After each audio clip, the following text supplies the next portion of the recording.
This is Radio Now 95.3 FM. Come for the news, stay for informed conversations. The government of Niger State has announced a dusk to dawn curfew on Minna, the state capital, following a wave of violence and killings across the city. The curfew was announced by the state governor Umar Mohamed Bago and restricts the activities of commercial motorcycle operators to the aforementioned hours, but allows for the movement of essential and emergency services. Joining the conversation live from Niger State this morning is Sadiq Abubakar Akote, a journalist in the state. Good morning, sir. Thank you very much for joining us on the conversation. Good morning. It's my pleasure. So, what is the compliance to the curfew like at the moment? As of yesterday, the security operatives started enforcing the order. Though people claim many people were stranded as of yesterday evening because it was post day, and they claim to have not aware of the curfew. Which made them stranded because as early as 6 p.m., tricycle and commercial motorcycles that were involved also stopped their operations, and leaving many people started, including marketers, traders who closed from market in the evening. So, from what you're describing, it seems like you're saying compliance was poor. Can you take us step back a bit and explain to us? The Yes. compliance was not. The compliance was not poor. The coffee doesn't restrict movement. They only restricted vehicular movement, especially for commercial vehicles. The tricycles, commercial motorcycles, were the ones that the governor said they should not move. They were the ones believed to have been always been used by criminals and to carry out crimes.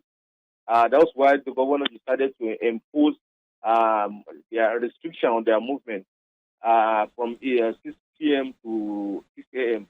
So the people, you can go out on your foot, security operator will not stop you. But if you have where to go that requires vehicular movement and they are not mobile, that's where the problem comes. Right. Can you step back and explain to us why the governor took this move? We understand it's security-related matters, but break that down for us. What is the insecurity like in Minna? Last 2 years have not been easy for residents of Minna. We have a lot of security issues in Minna. People hardly sleep with their two eyes closed. Issues of armed robbery, burglary, people, criminals go invade people's house at will, even during the day. Have people collect their belongings and steal. And they can break people's door anytime they like.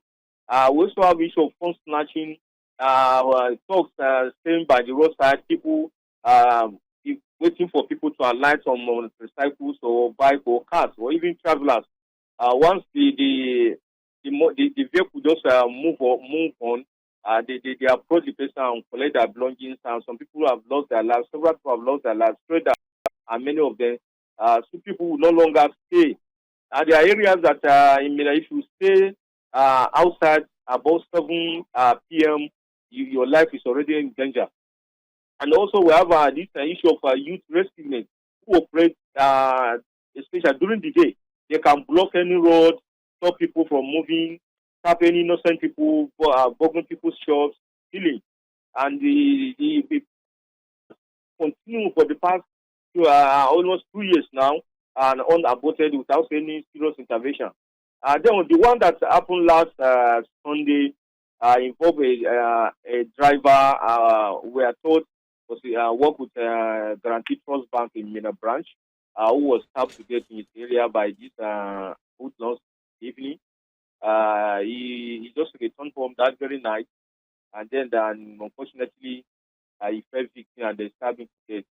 And looking at his position within the community, it actually led to serious outcry both on social media and the town, and people started accusing the governor of not taking any action. Because for the past 2 years, governor has never spoken on this, which makes people to wonder why he has remained silent all this long. So then the question So is, a lot of security challenges, armed robbery, phone snatching, even kidnapping and killing for rituals happen almost every day in Mina.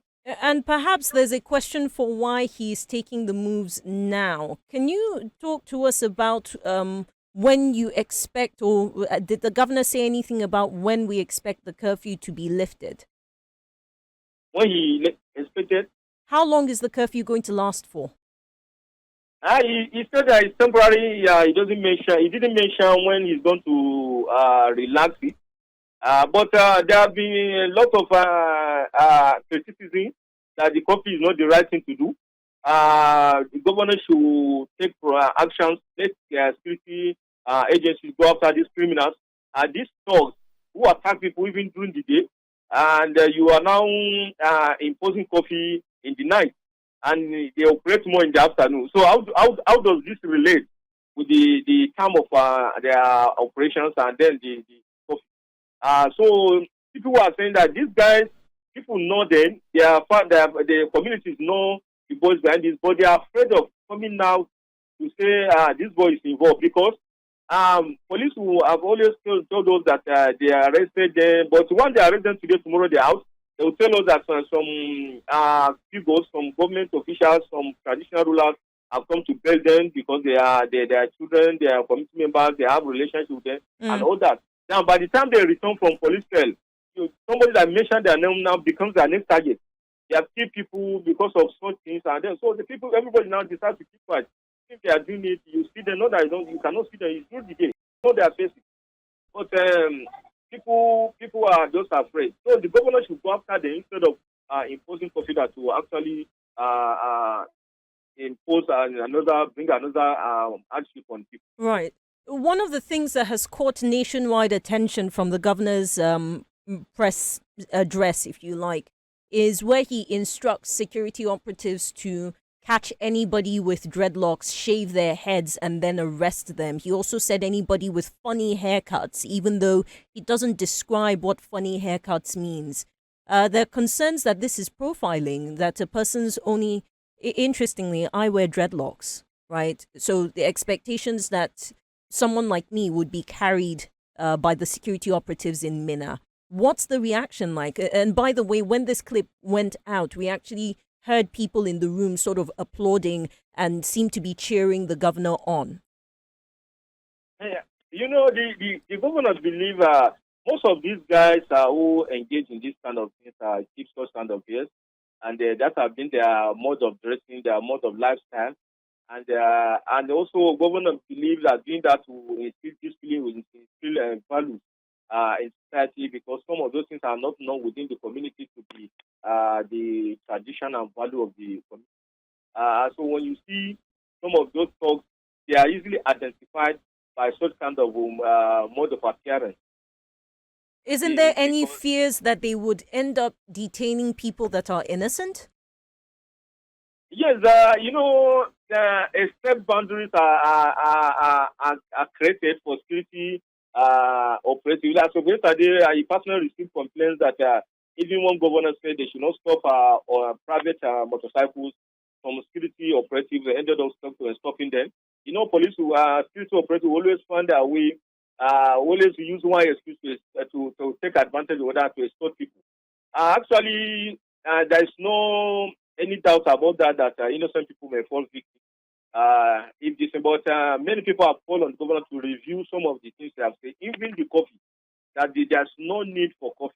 Because for 2 years you have been silent, now you are coming out to impose coffee that without even reviewing what is on ground. They should go after these boys and make sure that they are properly, like one of the securities facilities, they make sure that they are properly prosecuted. All these arrests today, release tomorrow, arrest tomorrow. These boys can even beat their chest if they are carrying out crime, they are attacking people. That even if they arrest them tomorrow, they are coming back. Right. So you can imagine that they are sure that they can't stay long in police cells. Mr. Okote, thank you so much for joining us on today's conversation. We appreciate it. Sadiq Abubakar Okote is a journalist covering Niger State. He's just joined us to discuss a curfew that's been imposed by the state government, a dusk to dawn curfew as a response to violence and killings that have been going on in the state capital. This is Radio Now 95.3 FM. Come for the news, stay for informed conversations.